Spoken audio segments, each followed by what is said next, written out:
الحمدللہ رب العالمین والعاقبۃ للمتقین والصلاة والسلام علی سید الانبیاء والمرسلین اما بعد فاعوذ باللہ من الشیطان الرجیم بسم اللہ الرحمن الرحیم۔ تمام ناظرین کو میری طرف سے السلام علیکم۔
تو اگر ان کی بہن کا نام ام کلثوم ہے تو انہوں نے اپنی بیٹی کا نام بھی ام کلثوم رکھا۔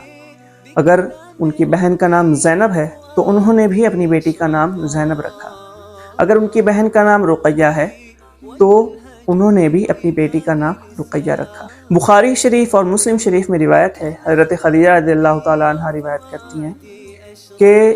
حضور پاک صلی اللہ تعالیٰ علیہ وآلہ وسلم جب بھی گھر میں تشریف لاتے تو دروازے پر دستک دے کر سلام فرماتے، السلام علیکم ورحمۃ اللہ وبرکاتہ، اور خاموش ہو جاتے۔ میں ان کو جواب دیتی، وعلیکم السلام ورحمۃ اللہ وبرکاتہ، لیکن آپ صلی اللہ علیہ وسلم دروازہ نہ کھولتے۔ پھر میں ذرا مسکراتی اور کہتی، فاطمہ دیکھو تمہارے بابا آ گئے۔ تو فاطمہ دوڑی دوڑی جاتی، دروازہ کھولتی، حضور پاک صلی اللہ تعالیٰ علیہ وآلہ وسلم کو انگلی سے پکڑ کر اندر لے آتی، اور حضور پاک صلی اللہ تعالیٰ علیہ وسلم کمال شفقت کا مظاہرہ کرتے ہوئے اپنی بیٹی کو اپنی گود میں بٹھا کر باتیں کرنا شروع ہو جاتے ہیں۔ اسی طرح اپنے بچپن میں ہی حضرت سیدہ فاطمہ الزہرا رضی اللہ تعالیٰ عنہ نے حضور پاک صلی اللہ تعالیٰ علیہ وآلہ وسلم سے سوال کیا کہ بابا جان، میں اپنے رب ذوالجلال کی زیارت کب کروں گی؟ تو حضور پاک صلی اللہ تعالیٰ علیہ وسلم نے مسکراتے ہوئے ارشاد فرمایا کہ بہت جلد اللہ پاک آپ کو جنت میں بلائے گا اور آپ کو جنت کی تمام عورتوں کی سردار بنائے گا اور آپ کو اپنی زیارت بھی نصیب فرمائے گا۔ اسی طرح آپ کے بچپن میں ہی ایک دفعہ حضور پاک صلی اللہ تعالیٰ علیہ وسلم بیت اللہ شریف میں نماز ادا کر رہے تھے۔ بخاری و مسلم شریف کی روایت ہے، حضور پاک صلی اللہ تعالیٰ علیہ وسلم بیت اللہ شریف میں عبادت فرما رہے تھے کہ ابو جہل کو شرارت سوجی۔ اس نے باقی مشرکین کو ساتھ لیا اور کہا کہ میں نے راستے میں آتے ہوئے دیکھا کہ ایک جگہ اونٹ ذبح ہوا پڑا ہے، تو جاؤ اس کی چربی اٹھاؤ اور محمد صلی اللہ علیہ وسلم کی گردن پر معاذ اللہ رکھ دو۔ چون انہوں نے ایسا ہی کیا، اوجری لا کر حضور پاک صلی اللہ تعالیٰ علیہ وسلم کی گردن مبارک پر رکھ دی۔ حضرت فاطمہ الزہرا رضی اللہ تعالیٰ عنہ فرماتی ہیں کہ وہ وقت تھا کہ میں زندگی میں پہلی دفعہ اپنے گھر سے پردہ کر کے باہر نکلی، اپنے چھوٹے چھوٹے ہاتھوں سے اس اوجری کو ہٹایا۔ حضور پاک صلی اللہ تعالی وسلم نے کچھ ارشاد نہ فرمایا، وہ بھی خاموش رہے، میں بھی خاموش رہی۔ میں نے آپ کی انگلی پکڑی اور کنویں کے قریب لے گئی اور آپ کی زلف مبارک کو دھونے لگی۔ میں زلف مبارک دھوتی جاتی اور حضور پاک صلی اللہ تعالی علیہ وسلم اپنے آنسو بہاتے جاتے۔ جب زلف مبارک کا غسل مکمل کر دیا تو حضرت فاطمہ الزہرا رضی اللہ تعالی عنہ نے کہا کہ میں نے ہاتھ اٹھا کر کہا کہ اے باری تعالی، جنہوں نے آج میرے والد گرامی کو تکلیف دی، اے میرے مولا تو ان کو برباد کر دے۔ اگر دیکھا جائے تو مشکاۃ شریف کے حدیث پاک کے مطابق جب طائف والوں نے حضور پاک صلی اللہ تعالیٰ علیہ وسلم پر ظلم ڈھائے، آپ پر معاذ اللہ پتھروں کا برساؤ کیا، تو حضرت زید بن حارثہ رضی اللہ تعالیٰ عنہ فرماتے ہیں کہ حضور پاک صلی اللہ علیہ وسلم آپ دعا فرمائیے کہ اللہ پاک انہیں نیست و نابود کرے۔ تو آپ صلی اللہ علیہ وسلم ان کے لیے ایسی دعا نہیں فرماتے۔ اگر جنگ احد کو دیکھا جائے تو وہاں پتھروں کا برساؤ کر کے حضور پاک صلی اللہ تعالی وسلم کو زخمی کیا جاتا ہے۔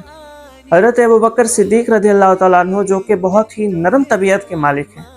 آپ فرماتے ہیں کہ حضور پاک صلی اللہ علیہ وسلم آپ دعا کیجئے کہ اللہ پاک انہیں ہلاک کرے،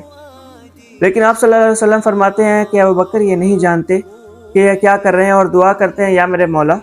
انہیں نہیں معلوم کہ یہ کیا کر رہے ہیں، تو انہیں ہدایت عطا فرما۔ اور یہاں بخاری و مسلم شریف کی روایت میں دیکھا جائے تو جب حضرت فاطمہ الزہرا رضی اللہ تعالی عنہ نے دعا کی کہ اے باری تعالیٰ، جنہوں نے میرے والد گرامی کو تکلیف دی تو انہیں برباد فرما، تو یہاں حضور پاک صلی اللہ تعالیٰ علیہ وسلم نے بھی اپنے ہاتھوں کو بلند کیا، دعا کی شکل کی، اور حضور پاک صلی اللہ علیہ وسلم نے بھی فرمایا کہ اے میرے مولا جیسا فاطمہ کہتی ہے تو ویسا فرما دے۔ حضرت عائشہ رضی اللہ تعالیٰ عنہ سے روایت ہے، بخاری و مسلم شریف کی حدیث پاک ہے، حضرت عائشہ صدیقہ رضی اللہ تعالیٰ عنہ فرماتی ہیں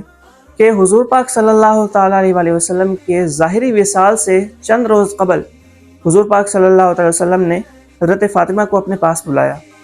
اپنے پاس بلا کر ان کے کان میں ایک بات کہی تو حضرت فاطمہ رونے لگی۔ کچھ دیر گزری تو حضرت فاطمہ کے کان میں پھر ایک بات کہی